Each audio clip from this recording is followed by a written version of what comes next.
Президент Садыр Жапаровдун автотранспорт каражаттарын легалдаштыруу боюнча чаралар жөнүндө жарлыгын аткаруу максатында чет элдик номерлүү унааларды легалдаштыруу башталды. Легалдаштыруу 1-апрелде башталып, 2025-жылдын 1-октябрында аяктайт.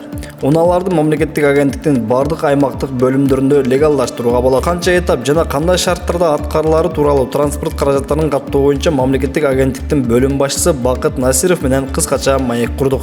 Ошо сиз айтып өткөндөй Кыргыз Республикасынын президентинин жарлыгына ылайык бүгүн 1-апрелден баштап 1-октябрга чейин 6 айдын ичинде 2 этап менен ошол чет өлкөлүк номер менен жүргөн унаа каражаттарын каттоо легализация башталды. Бул 2 этап менен өтөт. Биз тараптан 1-этапта бул деген менчик укугун тастыктаган документтери бар унааларды, бул например чет өлкөдөн же Европадан же Россиядан учеттон чыгарып, кадимкидей эле учеттон чыгарып, жарандын атына учеттон чыгып келген, бирок кандайдыр бир себептерден учетко кое албай жүргөн, мисал келтирсек, оң рулдуу унааларды Россиядан же Европадан учеттон чыгып, Кыргызстандын атына, Кыргызстан жаранын атына учеттон чыгып келет. Бирок бүт таможня очистка өткөндөн кийин, бүт бар документтер менен бүткөндөн кийин унаага келип каттайын дегенде унаадан отказ берет. Анткени 2015-жылдан баштап оң рулдуу унааларды каттоого алуу тыюу салынган. Ошолор кайра артка да алып бара албайт, ошондой эле чет өлкөлүк номер менен айдап жүргөндөр бар да. Ошолор ошондой транспорт каражаттары үчүн 1-этап киргизилген да. 1-этапта бирок машина аз эле да, бирок андайлар бар. Кайрылгандар бар, бизге жарандар оң рулдуу унааны каттай албай атабыз дегендерчи. Ошондой сыяктуу учетко кое албай жүргөн машиналар катталат да, биринчи. Ошол жанагы документтер полностью бар. Ооба, толук да. Толук бар. Бирок оң рулдуу болгон үчүн каттай албайт. Ошолор 1-этапта. Ооба, биринчи. Булардын баасы канча болот, каттоо баасы?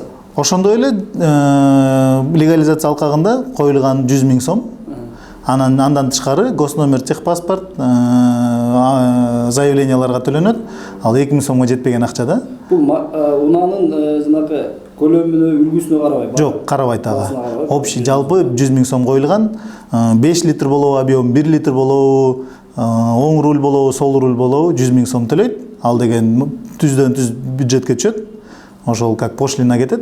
Ошонун негизинде анан каттала берет да. Экинчи этап.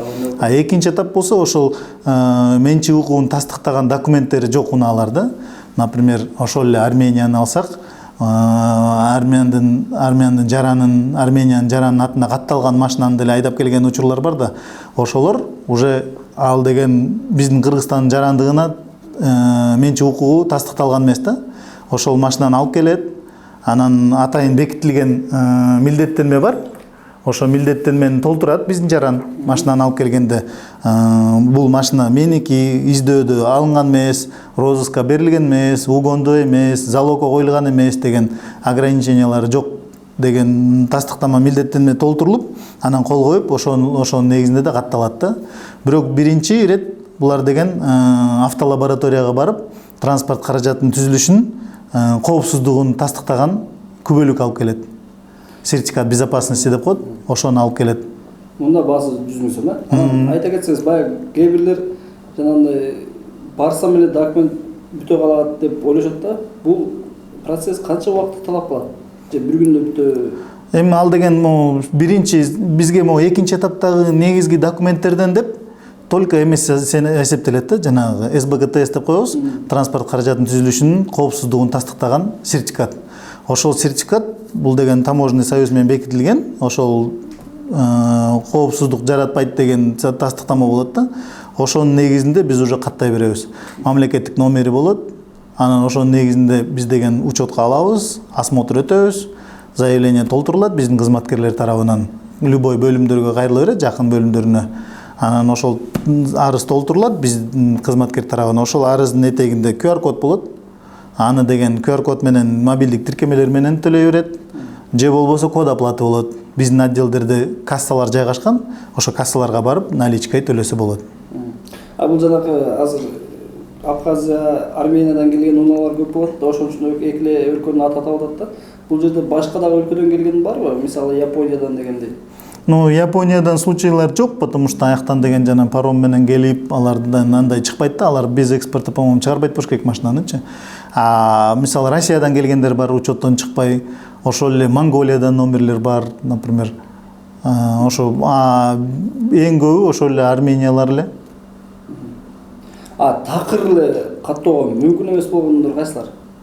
Ал жанагы союлуп келген, конструктор болуп келген транспорт каражаттары да.